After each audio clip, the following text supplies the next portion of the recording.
In this playthrough, we try a more direct approach of the Golden Cat mission. Co-creative directors Harvey Smith and Raphael Colantonio are here to walk you through it. Okay, so this time the player has done a different sequence leading through the streets leading up to the Golden Cat, and it has come in through the rooftops. So a lot of vertical movement in the game, a lot of mobility. In the previous area, you can get dropped off in the river, and you're here to kill Custis and Morgan Pendleton. And therefore, there are several different ways to enter the Golden Cat area. In this playthrough, we're going to do very brutally.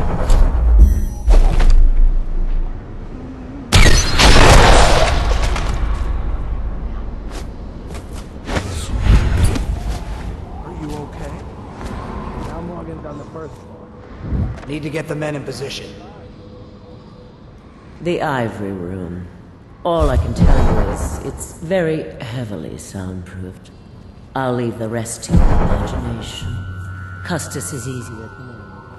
Some night you just... Why would anyone pay for that? Rats, plague, elixir, bunch of crap. Huh?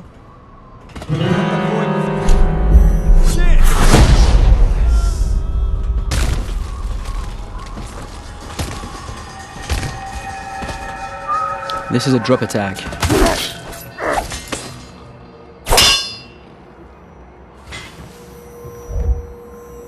Talk to that nice girl again. The one I told you about. But you're at the Golden Cat, right? Yeah.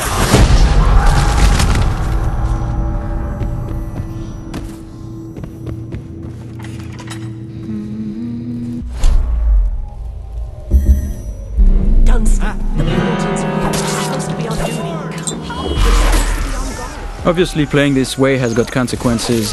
Some of them is that we track the number of death and innocents that the player kill, and this derives the ending, but also derives some of the little story beats all along the game. And besides, playing this way is actually very consuming in terms of resource.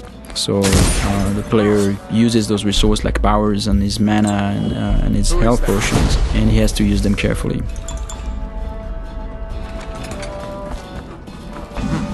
Might be worth checking out.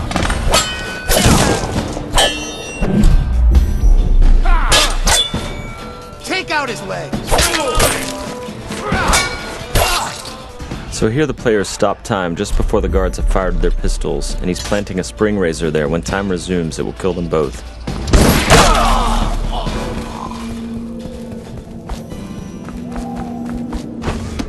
Find the outside!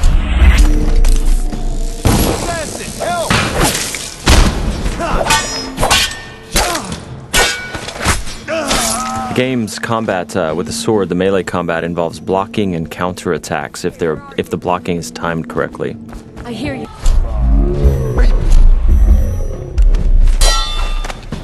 I'm a fool. I'll have you whipped and put to work in the...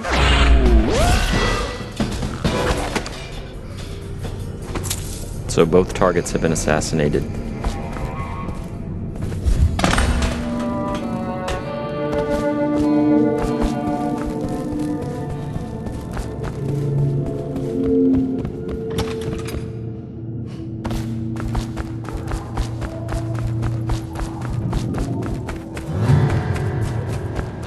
Huh? Someone help me out! Someone get over here! Help! Someone...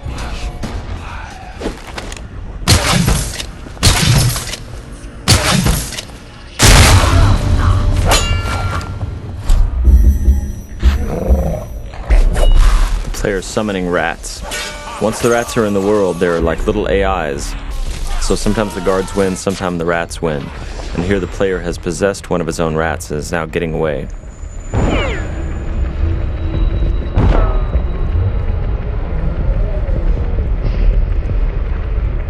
And that's the end of the violent, messy playthrough of the Golden Cat.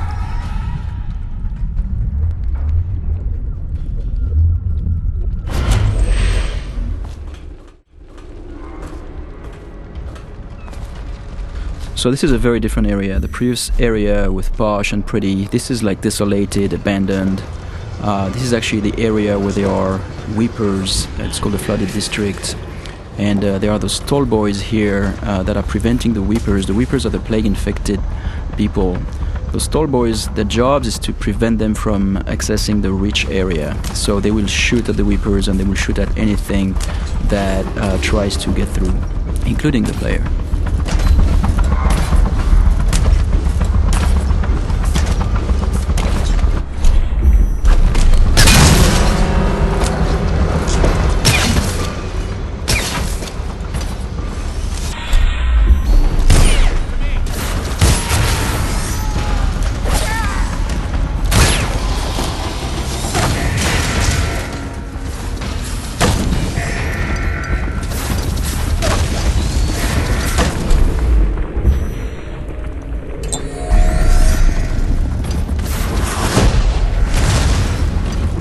Here we're using Wind Blast to bounce back the arrows at the Tallboys.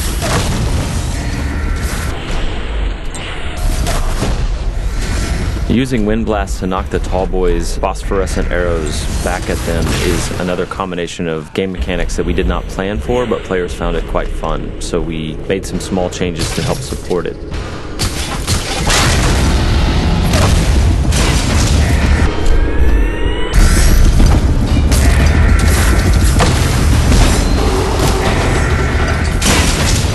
These Stiltwalker guards, the Tallboys as they're called, have vulnerable tanks of whale oil on their backs that they use for their incendiary arrows. And so periodically the player is shooting at those tanks, stopping time, trying to get behind them.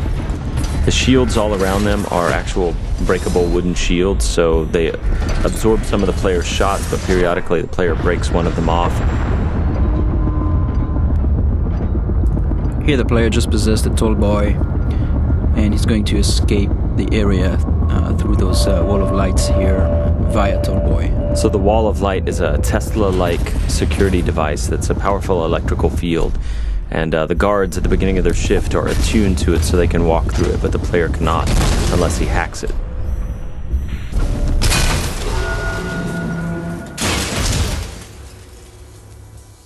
Thank you for watching. For an alternate approach, check out youtube.com/Dishonored or Dishonored.com.